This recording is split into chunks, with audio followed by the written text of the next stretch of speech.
নবী করিম সাল্লাল্লাহু আলাইহি ওয়াসাল্লাম হযরত ফাতেমা বললেন, হে ফাতেমা, যখন কুরবানি দেব ওই কুরবানি দেওয়ার পশুর সামনে তুমি উপস্থিত থাই। কই কেন? কুরবানি দেওয়ার সঙ্গে সঙ্গে কুরবানি রব করা জমিনে পড়ার সঙ্গে সঙ্গে আল্লাহ রাব্বুল আলামিন কুরবানির দাতার সমস্ত গুনাহগুলোকে মাফ করিয়া দেয়। এজন্য কুরবানি দিলে কুরবানি পশুর সামনে উপস্থিত থাকা। ফাতেমা বললেন, ইয়া রাসূল, এটা কি শুধু আমার বেলায়? কই না ফাতেমা, এটা তোমার বেলায় না, এটা যত উম্মত আছে আমার সমস্ত উম্মতের বেলায়। কোরবানি দিলে লাভ কি? আল্লাহ রাসূল বলছে, কোরবানি দিলে প্রতিটা পশুর বিনিময়ে আল্লাহ তোমাদেরকে নেকি দান করবেন, অসংখ্য নেকি দান করবেন। আর যারা কোরবানি না দিবে, রাসূল বলে যাদের উপরে কোরবানি ওয়াজিব, এরা যদি কোরবানি না করে এরা যেন ঈদগাহ ময়দানে না আসে। কি হবে টাকা পয়সা দিয়ে? নবীজি বলছে আমার উম্মতের জন্য আমি সুপারিশ করবো, ওই নবীজি বলছে যার উপরে কোরবানি ওয়াজিব ওই জন্য কোরবানি দেবে, যে কোরবানি না দেয় সে যেন ঈদগাহ ময়দানে না আসে। তা আপনাদের এই যে নামাজ পড়লে লাভ কি যদি কোরবানি ওয়াজিব হয়ে থাকে? এটা তো আমার কথা না, নবীজির কথা। এই জন্য ভাই কোরবানি দেন, মনটাকে নিয়তটাকে বড় করেন। আপনি জমি কিনা টাকা হয়, আপনি সব কিছু করা টাকা হয়, আল্লাহ রাস্তায় আসতে যদি আপনার একটা অসুখ হয়, যাবেন গো হসপিটালে, 1 লাখ নাই 2 লাখ নাই, হসপিটালে দিয়ে যাবেন, আছে কিনা? হ্যাঁ, গতকাল এক ডাক্তার নিয়ে গেছে এক রুগী নিয়ে, গত শনিবারে গেছিলাম, ওই রুগী আরেক ডাক্তার নিয়ে গেছি। ডাক্তার বলতো যে হুজুর শেরপুর গেছেন, যাই 1 সমস্যা করি সব কিছু করি 5,000 ঠিকই করছেন। আমার অনুযায়ী আমি তো ভিজিট নেই না, কিন্তু আমার যে ওষুধ নেবেন এইটা 300 টাকা তাহলে কুসুমুসু করতেছে কি এর নাকি শেরপুর সহজে সুপার পান না। আজকে যদি আপনারা আমাদের যদি আল্লাহ অসুখ দেয়, লাখ টাকা না থাকলেও টাকা বাড়াবো কিনা কথা কেন লাগে বাড়াবো। আল্লাহ আস্তে কোরবানি করবেন, টেহা তার বড় ধান গরম মধ্যে বের বাড়া, তাও টেহা নাই। জমি কিনতে আছে বিঘাকে বিঘে, তাও টেহা নাই, হুজুর টেহা নাই, ঋণের মধ্যে আছে, ঋণ করি জমি কিনলাম, আরে ঋণ করি জমি কিনা হান, ঋণ করে আল্লাহ আস্তে কোরবানি দিবার পারেন না আপনি? আমরা মুসলমান, আমাদের হক ইয়া আইয়ুহাল্লাযীনা আমানু বিসমিল্লাহি কাফা, ইসলামের ভিতরে পরিপূর্ণভাবে ঢুকতে হবে আমাদেরকে। এটা মানবো আর মানবো না এটা হবে, খালি সহজটা মানবো কঠিনটা মানবো না এটা হবে।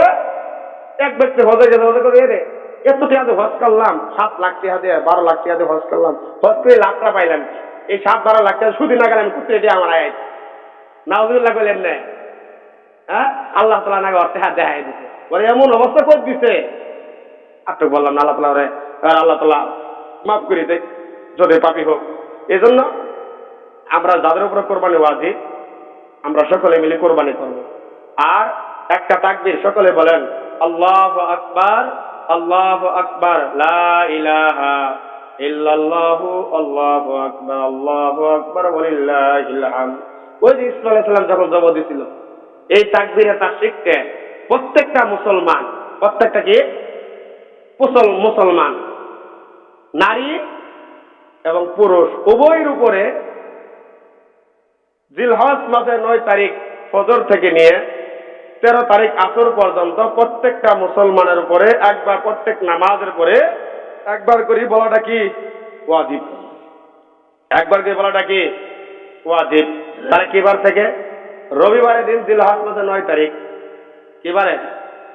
রবিবারের জিলহজ মাসে 9 তারিখ, রবিবারে ফজর থেকে নিয়ে বৃহস্পতিবারের দিন আসরের নামাজ পর্যন্ত প্রত্যেক নামাজের পরে আল্লাহু আকবার, আল্লাহু আকবার, লা ইলাহা ইল্লাল্লাহু, আল্লাহু আকবার, আল্লাহু আকবার, ওয়ালিল্লাহিল হামদ একবার বলা ওয়াজিব, বলতেই হবে। না বললে কি হবে? গুনাহ হবে। না বললে কি হবে? গুনাহগার হবে। কিতাব আছে এই তাকবীর না বলে কেউ যদি মারাও যায় তাহলে সে ওয়াজিব করার কারণে জাহান্নামে যাইতে পারে। এই জন্য না আমাদের এই তাকবীরটা পড়তেই হবে। এই তাকবীরটা কি পড়তে হবে? তাহলে তাকবীরটা একটা আমার সাথে বলেন দেখি, আল্লাহু আকবার, আল্লাহু আকবার, লা ইলাহা ইল্লাল্লাহু, ওয়াল্লাহু আকবার, আল্লাহু আকবার, ওয়ালিল্লাহিল হামদ, ওয়ালিল্লাহিল।